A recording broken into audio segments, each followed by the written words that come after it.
Excited to bring up our next speaker, and it's a speaker who is well known to many of us in Winnipeg. Chad Friesen is the CEO of Friesen's Corporation, one of Canada's oldest and most successful employee-owned companies. And you know, in their literature, they as a company, they say they help people share their best story with the world through the power of print. And based in Altona, with a population of 4,600, Friesen's is the poster child for employee ownership trusts, growing wealth for 600 people in a community of 4,600 employee owners while investing relentlessly in technology and growth. Friesen's serves over 3,000 customers and produces almost 30 million books every year. And I do believe that you've been the printers of some of those Harry Potter books and everything. So right tucked into Altona, and we have it right here. So Chad is also the president of Tallgrass Employee Owner Equity Fund, which removes both financial and structural obstacles for business owners for transitioning their companies. And you know, they ask the question, what if the future of your business could be more inclusive, more resilient, and more deeply rooted in the community? As succession planning becomes a pressing issue for many families, a powerful new model is gaining traction, and that is the Employee Ownership Trust. I'd like you to join me in welcoming Chad Friesen to the stage to hear a most compelling story. Welcome, Chad. Testing, testing. Everybody hear me okay in the back? All right, good morning, everyone. Deborah, I was going to do my own introduction, but you did a better job than I would have. My name is Chad Friesen, and I am a very proud employee owner of a company based in Altona, Manitoba, with a number of folks that come together every day, 600 of us, 550 to 600, depending on the time of the year, to help others share their best story with the world. And so what I want to share with you today is our story, but I want to start with a disclaimer. So I am the fifth Friesen to run Friesen's Corporation. The first three were actually part of the founding family, and the last two were not. And yet we were named Friesen, and so you have to be from Manitoba to understand how that operates or how that works. But nonetheless, I'll try and share what I think is a very special business model, and it's unique, not just unique because it's employee ownership, but it's unique within the concept of employee ownership. And my personal belief is what I'm going to share with you today has a role to play in the succession of our businesses right here in Manitoba and across the country, and has a role to play in fixing some of the societal issues that we've all been experiencing as of late. And so we're not going to solve it all, but I think we can help solve a portion of it. So stick with me through that. I want to thank Asper School, Deborah, Bruno, and everyone else for giving me this opportunity. I love telling this story. And I've got an hour and 45 minutes. I'm just kidding. I know I'm up against lunch. And so in the next little bit, what I want to do is I'm going to try and share our story with you in three ways. First of all, is I want to tell you what an employee ownership trust is and why it matters and why you should know about it. But to help do that, I also need to tell you the Friesen story. And so we have a case study right here in Manitoba of an EOT that's been operating. It's been a model that's been evolving for decades, but is really the poster child for EOT in Canada, and has had an immense influence on the legislation that led to EOT. And then lastly, if time allows, I want to tell you a little bit about our mission to try and help other companies apply this ownership model in their succession planning as well. And so Stick with me, and I know we'll have some questions at the end. And so these are just some thought-provoking questions, and the things that I talk to owners about regularly is, what if you could sell your business at fair market value, receive, pay less tax on the money that you've received, preserve your family's legacy along the way, create more resilient local economy, and make a difference in the lives of employees for generations? None of those things are go against anybody's values in this room. I understand that, but I'm going to explain how that's possible. You have, if you're an owner in this room thinking about selling your business, you have a tremendous amount of options in front of you, and I get that. Anything from, if you look at that spectrum along the bottom, you have anything from financial optimization to legacy preservation. And I know that I'm talking to a bunch of folks that are thinking about family businesses.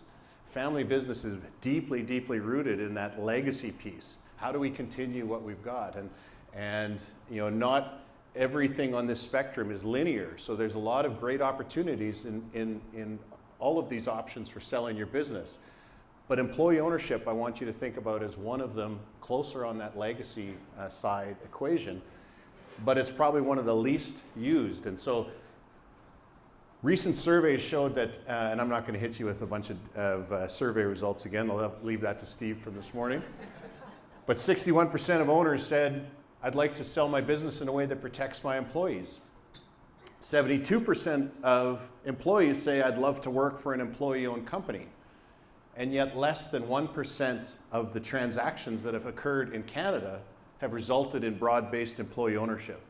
And so what gives? Why do we have that kind of disconnect? I'll tell you why. It's hard. It's been really hard to transition to employee ownership.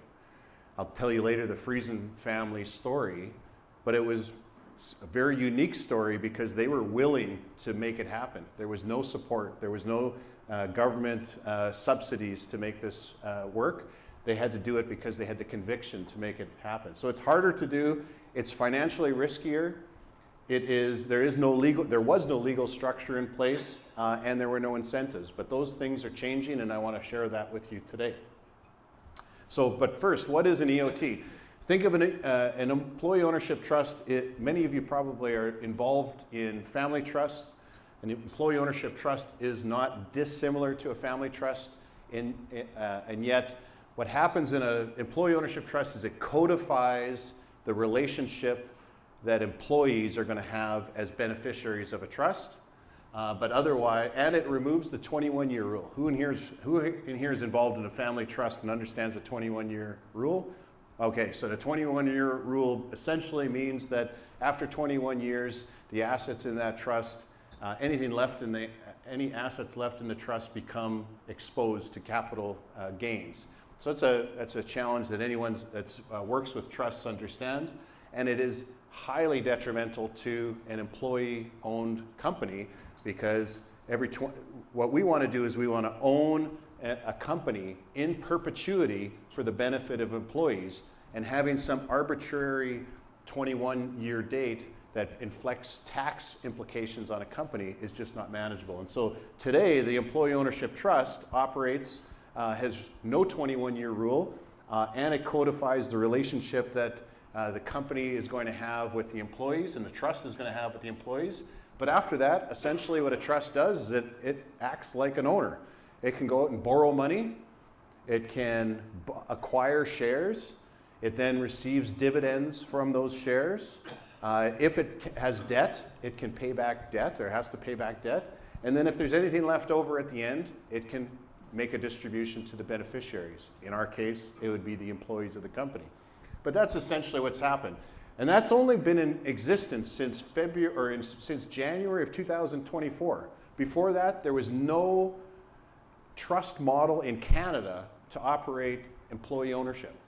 And so the United States has been far ahead of us on that. Since like the 70s, they have had legislation in place that encourages employee ownership. There's over 6,000 employee-owned companies in the United States.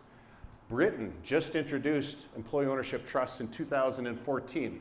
It is, I think its number is like 1 in 4 transactions that's happening today are being sold into an employee ownership trust. And yet in Canada, non-existent.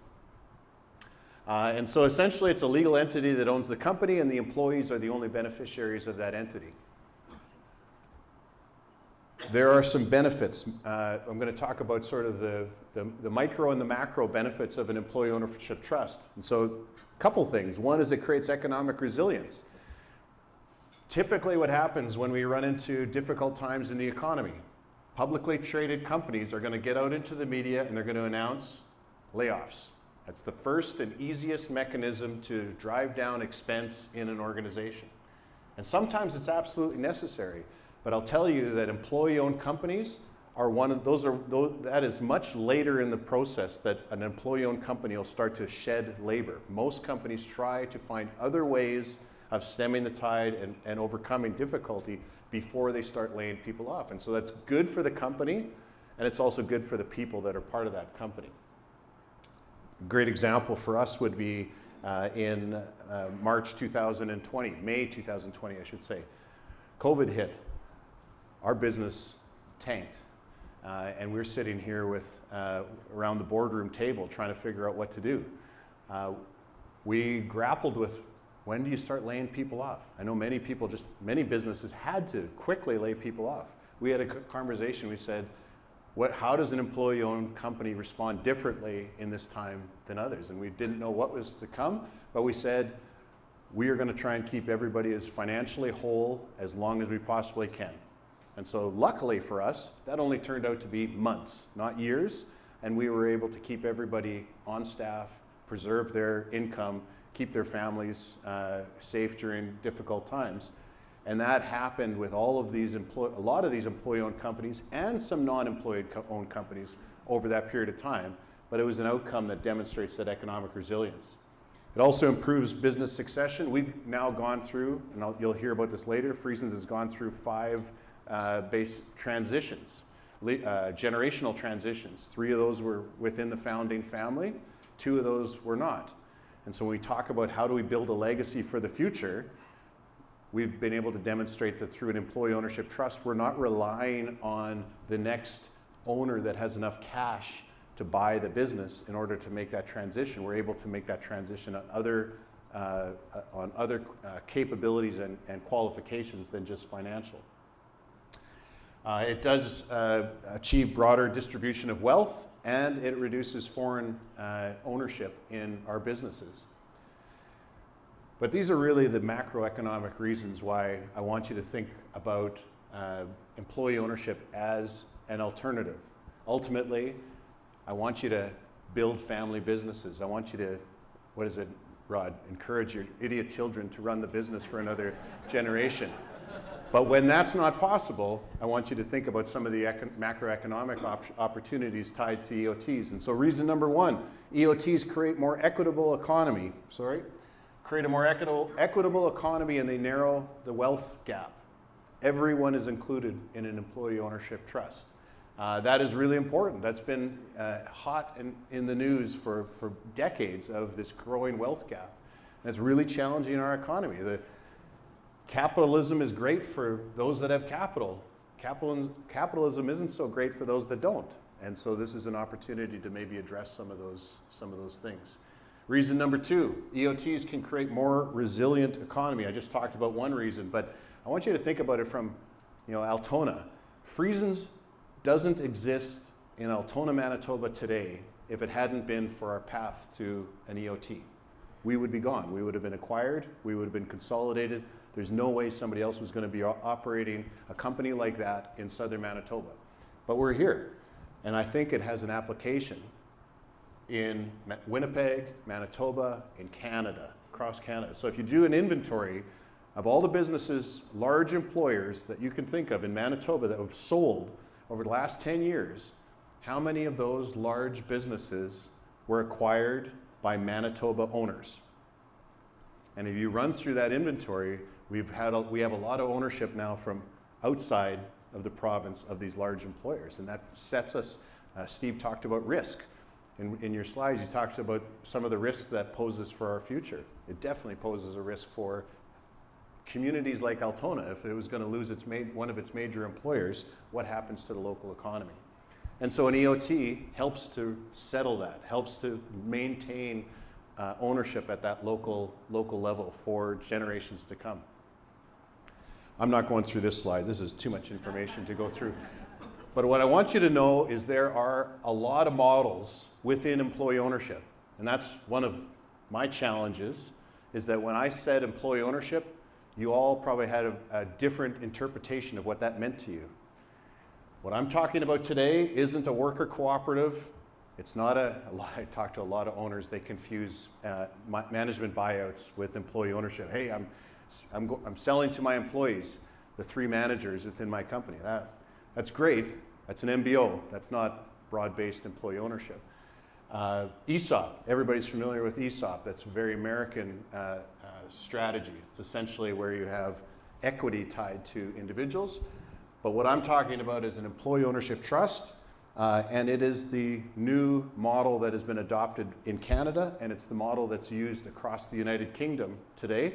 The ESOP, Employee Share Ownership Plan, is more, it is used in Canada. There's companies that operate it today, but it's actually quite prevalent in the United States because they have legislation and tax incentives and all sorts of things to support it. But I think the one thing that I want to draw your attention to is how it's owned. And so we're not in an EOT, we're not talking about direct ownership. So we don't have employees with shares. I don't own a single share of Friesens Corporation. Nobody on our shop floor owns a share. We did at one point, but we don't today. And so we are considered an indirectly owned, employee-owned company. And that just means that all of those shares are owned by a trust, and that only beneficiaries of that trust are the employees of the company. So that's a little bit of a kickoff on what is an employee ownership trust. I'm going to try and give you a little bit of context because I really believe, A, I love telling this story, and B, I believe that the Friesens story represents a case study in why this works over a long period of time. And so we have some credibility in this space. And so, like Deborah said, Friesens, we operate 3 businesses. All of them are tied to print and books in some way, shape, or form. But we see ourselves as helping people share their best story with the world. And so we produce a lot of books, as Deborah mentioned, and we're involved in a lot of titles, a lot of different stories that come through our business. But we also think about the stories that we're trying to write for our own employee owners, and that guides us as well. And so we have a trade book business. Essentially, that means anything that you see at Indigo, Chapters, etc. If it's Canadian based, we've probably printed it. Often American as well. We have a yearbook business. If you go home today, if you're from Manitoba especially, but if you go home today and you graduated from a Canadian high school or university, odds are you're going to have a printed in Canada and maybe even a printed in Canada by D.W. Friesens or by Friesens Corporation, depending on how old you are. And then we have a publishing business, which I know some of you in this room have actually worked with, and we work with new authors every year. So every year we have unpublished authors that come to us, and we help guide them through the storytelling process. We help them with copywriting and design and go-to-market and how to distribute their books. And so I want to give you a little bit of context to the business that we're in. So I'm here to tell you print is not dead. Everybody's been wondering when print was going to die. Print's not dead. We're thriving right now. We're right here in Altona, Manitoba, sunflower capital, population 4,500. This is the most important part of our story. This is a bunch of our employee owners, and you heard some of the stats before. But I think a couple things I want to draw attention to are: 1, we're growing; 2, we invest capital like crazy, and that's part of our employee ownership mentality: is keep pouring capital back into the business. We're not worried as much about a family needing to draw cash out of the business at some point, and so therefore we have a compelling case to pour it back into the business. We're debt-free. That's really important for an employee-owned company. We can't easily go and raise capital. We can't just slice off 15% of our shares and go and raise some capital. We actually have to have a buffer for good times and bad. And so we are vehement about building and maintaining cash balances in our business, or remaining debt-free and having a cash surplus. And I just want you to know a little bit about our employee owners. Today, 550 employee owners. That changes, like I said, depending on the season. 40% of them weren't born in Canada. And so that's been interesting. You know, a community of 4,500 operating in southern Manitoba, there's not a lot of government support services to help people land in a community like that. And so we've had to build a company that can not only onboard people into the business, we onboard people into the community. We have a really high ENPS score, so we have considered an excellent rating, and I think we have an enviable retention rate among manufacturers. Some of you in the financial world might see that as a pretty normal or average retention rate. If you're in manufacturing and you're tracking somewhere around a 90% retention rate, you're doing something right. I think we do a whole bunch of things right, but one of the reasons why that number is where it is the employee ownership engagement. Our average employee owner in the last 12 months will have received somewhere between $8,000 and $10,000 in employee ownership benefits. We call it an EOT distribution. So those are eligible dividends that the average employee would have received. And so we're not in the business of making millionaires. We used to. We used to have an ownership model where we would retire millionaire workers from the shop floor. That was the glory days for some people. But that relied very much on those that could afford to buy in, and they did very well in our company. But today, everyone participates in it, and I'll tell you something, when you're making $55,000 a year, and you receive $10,000 in added EOT distributions, I'm in a small community, right? And so I know all the business people in Altona. When we do a distribution, we know that the lumberyard's getting busier, the car dealership's getting busier. There's all sort of, you can almost feel the economic lift in this community. And I know it happens at a macro level in cities as well. It's just not, we don't get to witness it quite as much.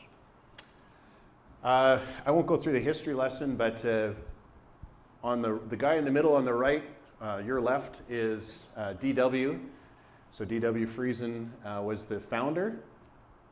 In the middle are DK Ray, they are second generation, and the guy just beside them is David. Some of you will know David, many people in this room will know David. He was the last of the original Friesen family in the company, and it was really DK and Ray that initiated this idea of employee ownership in our business. And it was a bit by happen chance. I think they'd be in awe of what it looks like today.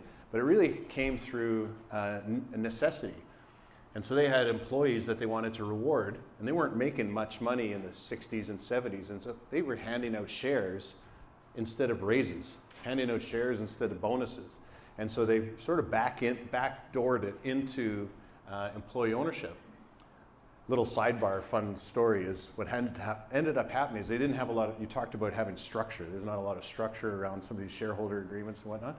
They ended up, people would go and sell their shares for groceries, gasoline, whatever. And so now all of a sudden this company became really widely held within the community. But you've got all these owners that aren't part of the business. And what are they thinking about? Dividends. They're not thinking about let's pour more money back into the business through capital investments. They want a dividend. So the brothers all got together and said, this is not going to work for us long term. And so they scooped all of those shares back up. And you now had to be an employee to own anything in the business. Anyway, fast forward to today. This is some of our group of present and future generations of employee owners. You become an employee owner by passing your first 3 months of probation. After you pass three months probation, you start to qualify for employee ownership benefits. It's not about how much money your family has or where you came from. The guy who just came here from the Philippines and the kid that grew up in an affluent home just down the street, they have the same opportunity to grow and benefit from the business. Our path was very much influenced by the cooperative movement. So in the 40s and 50s, the brothers were, the second generation was super involved in setting up co-ops, setting up managing credit unions, and sitting on the boards of mutual insurance companies. All three of those were sort of formulated their ideas and interests around shared wealth, broad-based benefit from an organization. I won't spend a lot of time here, but this is where you get a little bit of the credibility. Not that I can take the credibility, but in 1907, we were a sole proprietorship. We've also been an entirely family-owned business. We've been a directly employee share ownership plan. We've been a hybrid of some kind, and we've also been an indirect EOT model. And so when we talk about what are the lessons learned on these things, it's a business owner or a family that's looking at selling their business and they're considering employee ownership. That's a pretty big concept, and so it's important to kind of understand what you want out of the business, and we've had some of the lived experience of what that looks like. But this is why we're an indirect owned by an employee ownership trust today. Back in 2008, many of you will be quite familiar that the world came apart on us a little bit. The US economy was in disarray. From our standpoint, Asia was all over us from a distribution of printed books, and the Kindle was just introduced in 2007. That's a pretty scary thing for people that make books. And we saw that as a trifecta of pain in our company. At the time, we had a bunch of people on the shop floor, including me, holding shares. We had people with shareholders on the shop floor. The only way they could liquidate their assets or their shares was by selling it to somebody else on the shop floor. Well, those guys also knew that the company was in a bit of trouble. And so your market shrank immediately, right? And so the only mechanism that remained at that time was, I got to leave the company. That's the only way I can instigate a crystallization of my share value. And we didn't want anything to do with that. And so fortunately, the company was in a position, had some cash in the bank, goes back to that sort of mentality of keeping a positive bank balance. And so Friesens financed somewhere in around $36 million at the time into the trust. So again, we had this EOT trust structure. The company became the lender, lent $36 million to the trust. The trust went out and did somewhere around 200 individual share sales with all of the employee owners at the time, and essentially de-risked the situation for us, effectively turning us from a hybrid model into an indirect model immediately. But we also at the time went from maybe 30% of us owning shares in the company and 70% not. We immediately went to 100% of employees in the company were beneficiaries of the trust, and so now we all participated in the ownership benefits that came of that. So that was a big deal. This is our org structure. Looks probably a lot like your org structure, but we have an employee ownership trust. That's the owner. We have 3 trustees that oversee the trust. It owns the operating company, so it owns Friesens Corp. Friesens, we then elect a board of directors to oversee the business. They hire a CEO, and the CEO has a senior leadership team that carries out the management of the business, very much like a business that you're used to. The only difference is when Friesens makes money, the employee ownership trust makes money, and the employee ownership trust funnels those proceeds back down to the employees. So that's just a very basic representation of how our org structure works. Everybody wants to know how we share money. How does the money move in our business? And so starts off with Friesens board of directors will declare a dividend, just like many of you are familiar with when the board of directors gets together. They'll look at a whole bunch of metrics and they'll determine whether the company can afford to pay a dividend or not. That dividend then flows to the owner. The owner is the trust. In our situation, the trust has no debt, has no obligations. And so what happens is immediately those dollars flow through the trust right back down to the beneficiaries who are only the employees of the company. And so they receive those as eligible dividends. And so when we ever have a debate in our business about whether we should pay an extra dollar of wages or an extra dollar of EOT distributions. Everybody's voting for EOT distributions because they pay less tax on that earning. We spend a lot of time on communication with our group. Our employee owners on the shop floor need to know that we are the last ones on a 3-priority phase of what we do with proceeds or capital. First and foremost, we pour money back into the business. Secondly, we save money for future opportunities or future threats. And third, if there's anything left over, then we pay ourselves as employee owners. And so we've had to instill that in our group so that we don't have 600 people saying, my goodness, you made X amount millions last year. Why are we not sharing 100% of that with the employee owners? When we make a distribution, when I call it an EOT distribution, just keep in mind it's like a dividend. We're handing out dividends. The dollars flow into 2 pools. And so we use the pools to figure out who earns what from a distribution. You'll see the one pool is called a compensation pool. That essentially uses our best proxy for the value that somebody creates in the organization. It's not perfect, but we believe that the wages that one person earns is most reflective of the value that they generate for the company, and therefore that's our biggest formula that we use. And so what we do to figure out how much you take from that pool is we take your last 5 years of pay, including overtime, including commissions, including a bunch of things, and we divide your last 5 years of pay against the last 5 years of everybody in the pool. And that gets you a little percent, that gets you the percentage that you earn. On the seniority pool, we wanted to also have a little bit of something for loyal long-term employees. And so in that portion of the pool, we set aside, we take your total years of service and we divide that into the total years of service for everyone in the pool.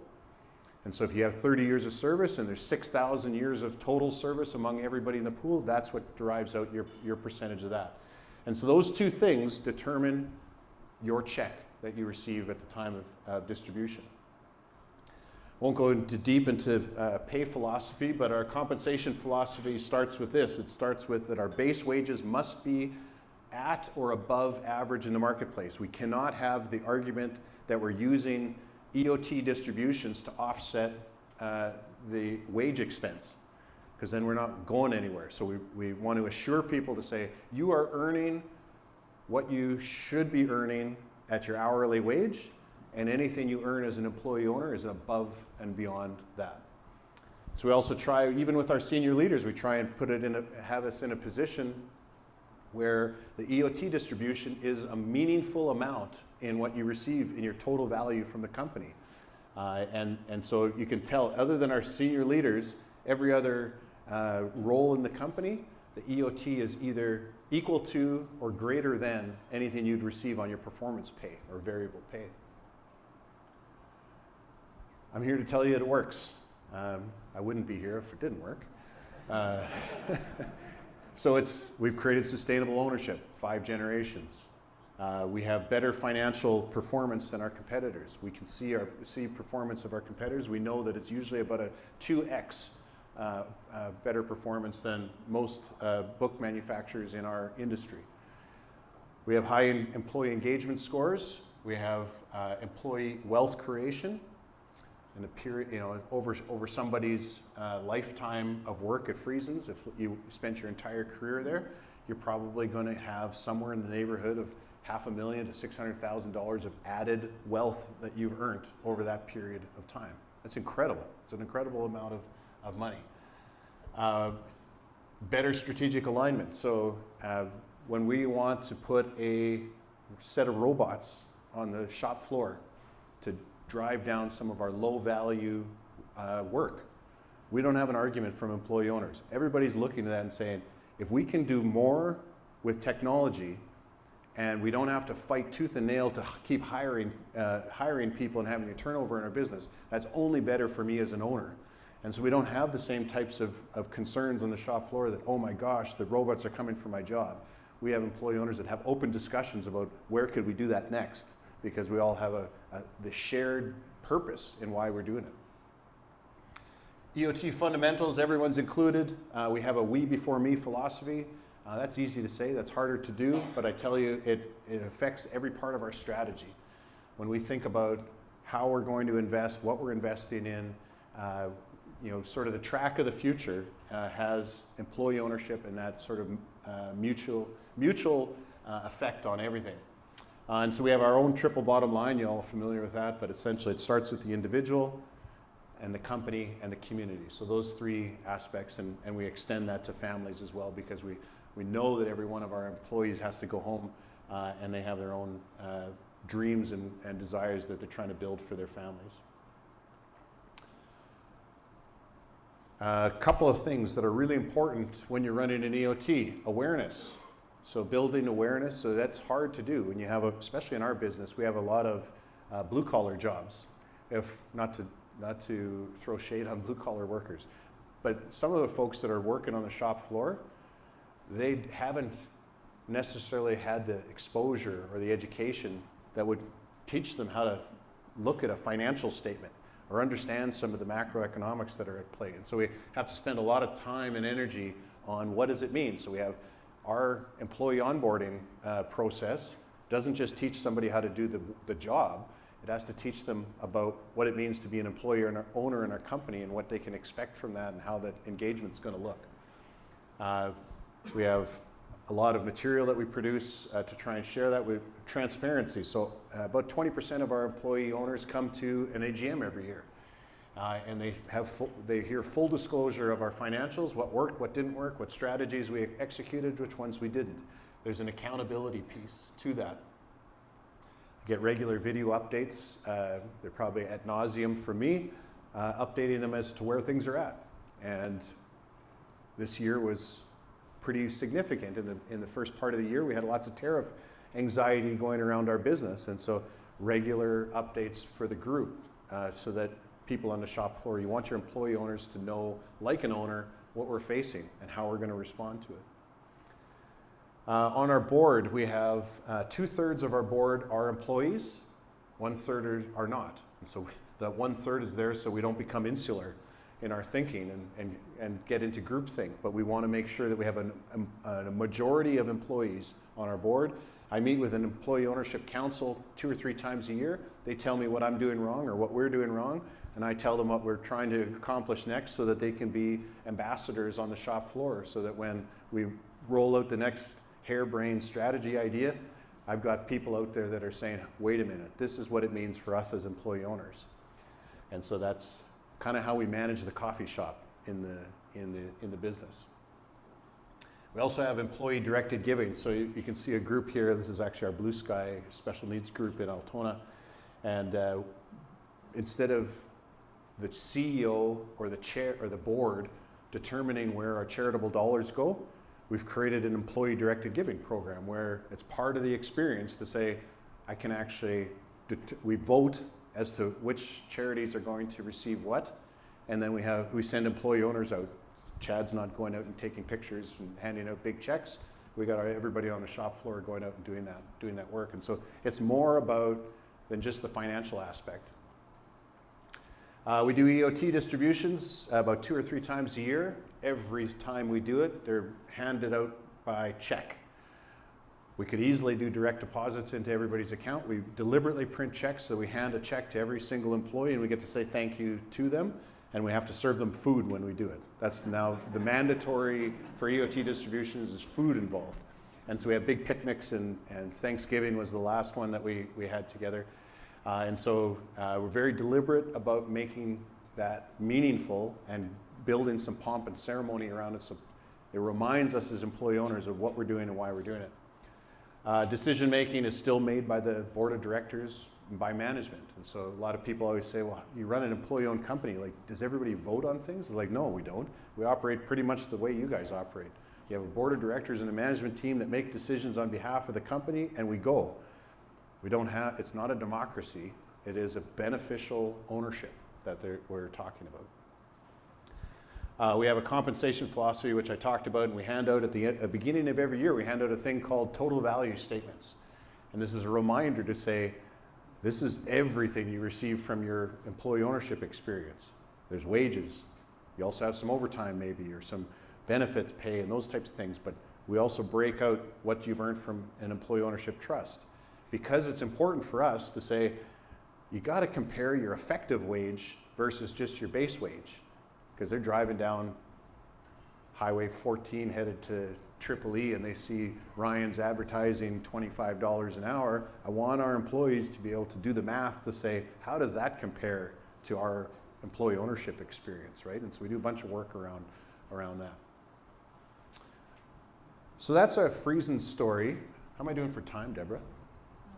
You are good, and we have opportunity for a few questions. All right, I'm going to leave some room, but I'm going to tell you this is our mission.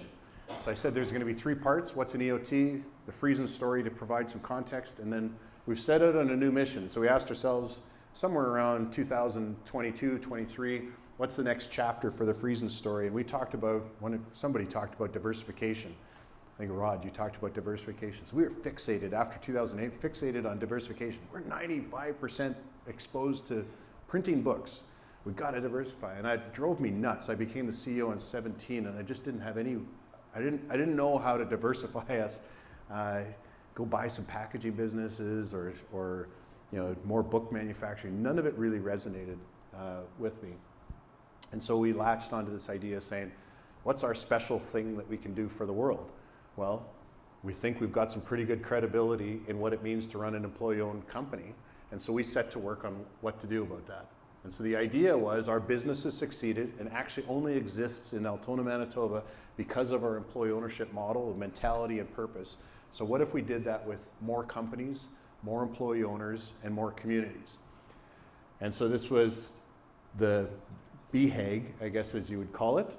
And we went to work to say there's nothing exists in Canada today that makes it easy. Everything's hard. And so we got together with this coalition of other like-minded folks, and we said we needed 4 things from the federal government. We needed a dedicated employee ownership trust model. We needed some simple rules so that it's easy to transition to employee ownership. We needed every employee to be included at no personal cost, and so we thought that was a very important tenet in what we were trying to advance. And that we thought there needed to be some capital gains tax exemptions in place for an owner that chooses to sell to an employee ownership trust. Because it's not easy. Like I said, it's harder work, a little bit riskier, et cetera. There needed to be an incentive in place. And so I'm happy to report we actually achieved all of those things. In 2024, the federal government put into place an employee ownership trust model, the first time ever, and they put a $10 million capital gains tax exemption for any seller who sells to an EOT. The first $10 million you receive is capital gains tax exempt. So that's $2.5 million at the top end. Before this, you had to be really committed to employee ownership, because you'd have an owner that would walk into their bank and they'd say, hey, I'm thinking of selling my company to my employees. And the banker says, well, that's great. Do your employees have any money? No, they don't. Okay, well then this is how it's going to work. You're going to carry the majority of the cost, and you're going to have to finance it for an extended period of time. And oh, by the way, we're going to layer in a whole bunch of covenants that are going to dictate when you can get your cash out. And even the most generous owner starts to back up and say, that's not what I want. And so here are the qualifications. I don't know why I'm introducing George right now, but essentially imagine George is the seller, and he wants to qualify as an EOT. Essentially, it has to be a Canadian controlled private corporation. Ultimately, it has to be 50% owned by an employee ownership trust. This is to qualify. And what they want to do, what the government's trying to do, is demonstrate that there's actually a change of control. That's what they're effectively trying to do here. The majority of employees have to be Canadians. The majority of assets have to be in Canada. At least 1/3 of the trustees must be employees, and no more than 40% of the previous owner can still remain on the board, and they still can remain on the trust, but they have to represent 40% or less of the attendees, essentially demonstrating that change of control. I'm not going to spend time on this because I don't think we have time, but essentially we're relying on a lender and an owner to finance the trust to be able to buy the shares from the company. And so the owner sells through usually some vendor take-back, financial agreement. The lender lends into the operating company. So it's the operating company. So imagine Winter Boot Co. That's a fictitious company, by the way, but imagine Winter Boot Co. is the company. It would then take out a loan from the bank, and it would be responsible for that loan to repay it. But the cash flows into an employee ownership trust, which then ultimately pays cash to the owner to buy the shares. And long term, any dividends that are derived through the employee ownership trust are then paid down to those employee owners. It's basics of, and you can see there George, our seller, is benefiting from some tax exemptions on that as well. And so one of the challenges with that is there's still a fair bit of weight that lands on the owner.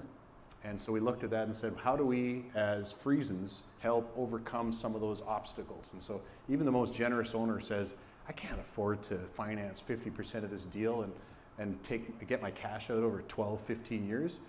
Like, I talk to a lot of 75-year-olds and plus owners, like they're thinking about, am I going to be alive when this money actually is realized? And so that becomes difficult. And so we set up a new company called the Tallgrass Employee Owner Equity Fund with the sole purpose of doing two things. One is lowering the financial risk for the seller and helping the business transition to employee ownership. And so those are the two things that we do through Tallgrass is we make some cash available to help take reduce the risk, and we help with some knowledge on how to make it go within the company. We're not a charity, but we're also not a traditional business, and so we see ourselves as impacted investors. It is profit for a purpose, and so I always tell people, I sound like a socialist. I'm probably a capitalist with socialist tendencies, and so it gives you a bit of a sense as to where our heads are at. But absolutely, we are a profit-driven organization, but our mission is to help transition businesses from family ownership to employee ownership when they're ready, and while preserving and creating value for all stakeholders.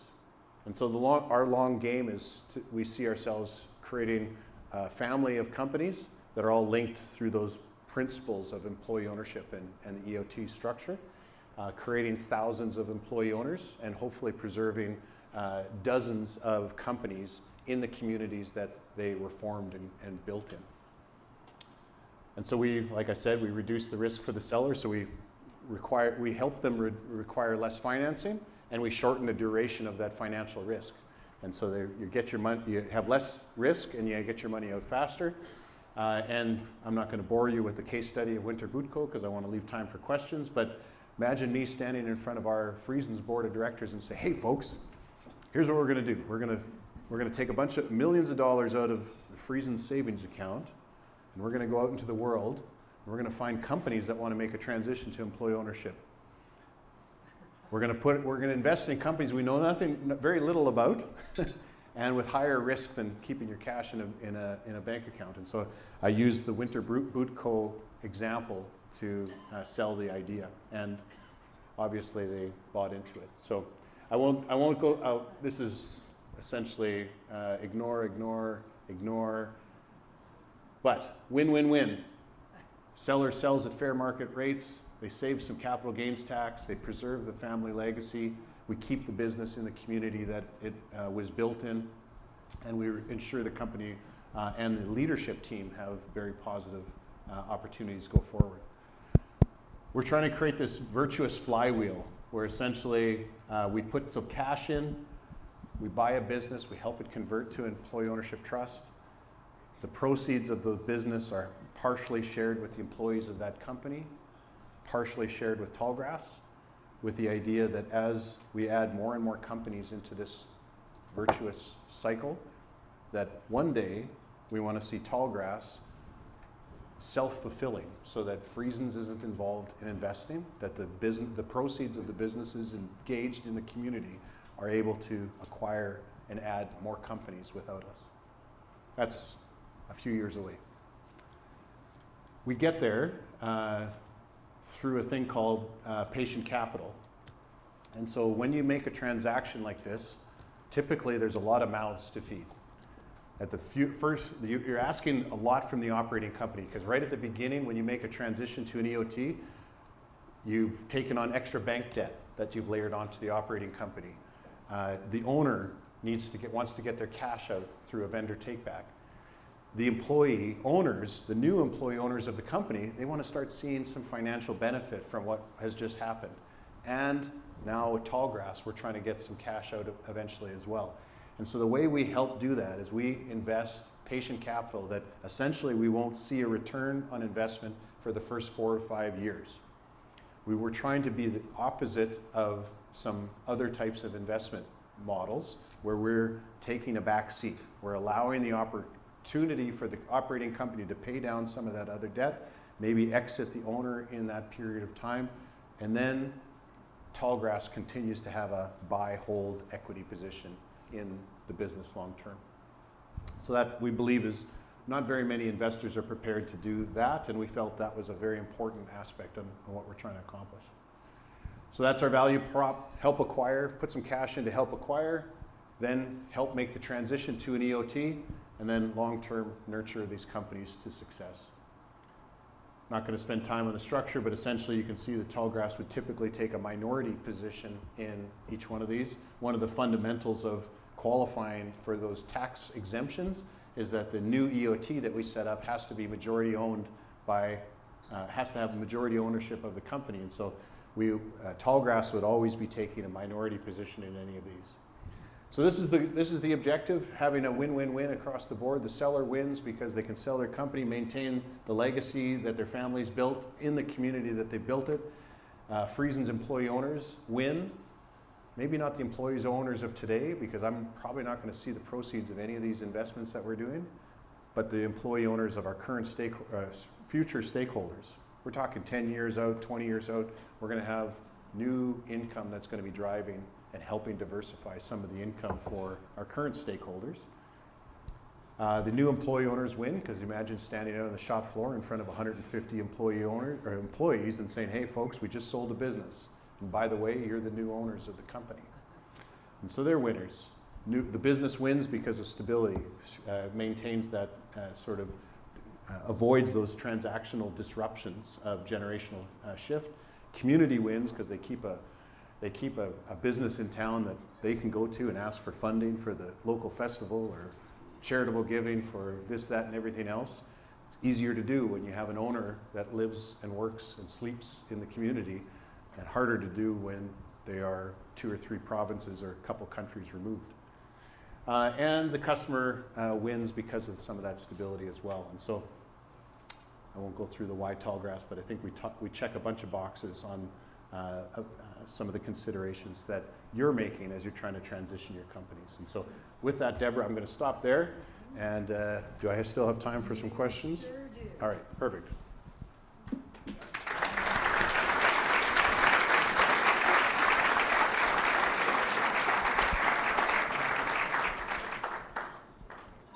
Questions? And could you please speak right into the mic, because we're live streaming, and it picks it up then. Thank you. Thanks, Deb. I think I'm almost loud enough anyway. Great presentation. Thank you. Very great model. Thank you for sharing again with us. So a lot of upside, very much a long-term play for an organization to transfer to this model. But what about the risks? What about, as you said, there's nothing easy in Canada, and our governments can be fickle. So is there any risk about government changing regulations or taxation down the way that could impact the model in a negative way, in spite of all the great work your coalition is doing? Yep. Is there any downside that you're concerned about on that? Yeah, there's downsides. They continue to evolve. They continue to evolve the legislation, and so some of the things that we've been working on lately is they had a real hang-up with companies that are owned by holding companies, and so we had to help them navigate through some of the more sophisticated ownership models that exist to try and get to the same end purpose. But many of you that own companies, you've created different types of org structures that aren't always as simple as the government wanted them, and so I think the legislation is evolving. So I wouldn't say we're there. We continue.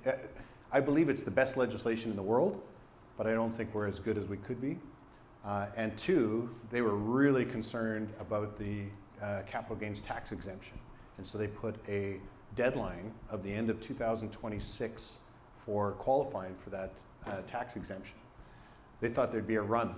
They thought there'd be a run on the EOTs. There hasn't been a run. We've actually converted 3 EOTs in Canada so far. There's a big awareness. There's a big awareness challenge that we're facing right now.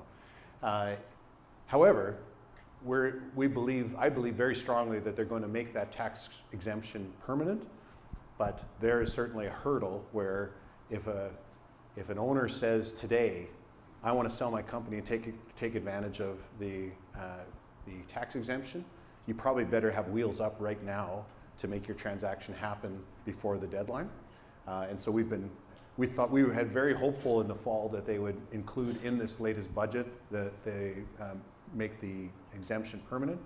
They haven't, but it isn't because they're against it. It's because they had a lot of other stuff that they were trying to do at the same time. And so, yeah, there's a couple hurdles like that. That at the end of the day, the tax exemption matters for some, but it wouldn't change our perspective on what we're trying to do, but it certainly incentivizes a seller to try and save $2.5 million in a deal, right? But Next question is right here. Thank you. Can you describe the exit process for a retiring employee in terms of valuation, payment, and tax consequences? that's a great question. So we are earn today, share today type of model. And so an ESOP, when I talked about the ESOP models, they tend to be more long-term based. You earn equity throughout your career, and then you receive a balloon payment at the end of your career. We looked at that for our organization, and we said, that's a challenge in today's climate where there's shorter career life cycles, and this need to do today, reward today. And so we grappled with this. Are we trying to sell the next generation futures, or are we trying to participate today? So the proceeds that we share are earned this year, and we share this year, and there is no balloon payment on the back end of your retirement. We have retirement programs, just like many companies have, pension matching, RSP matching programs, but there's not this, we're not setting aside equity or cash for an individual when they leave. The benefit to the company, benefit to the employee, is that they receive cash today. Sometimes when you're in your 20s and 30s and 40s, cash today is far more valuable than the long-term promise of it. What it does for the company, I know I'm going to go a little bit over time. What has happened to a lot of ESOP programs, even in this province, but let's use the US as an example, where a company has an unfunded liability to that future. There's been a number of companies that haven't prepared for that well enough, and then they have a retirement of a band of high worth individuals that retire at the same time, and the company can't afford to finance it. And so because of the ownership model, they've had ESOPs that have had to sell the company to other investors so that they could cash out that retiring generation. And it's good for the folks that were retiring. They had their windfall, but that company ceases to be employee owned. And so we see it from an operational standpoint. We don't have those generational financial threats that we have to worry about, because if we earn it today, we share it today, and you're here today, we participate, but we have no obligation into the future. And so it's a trade-off. I'm not telling you it's a perfect trade-off, but that's the trade-off that we've chosen to make.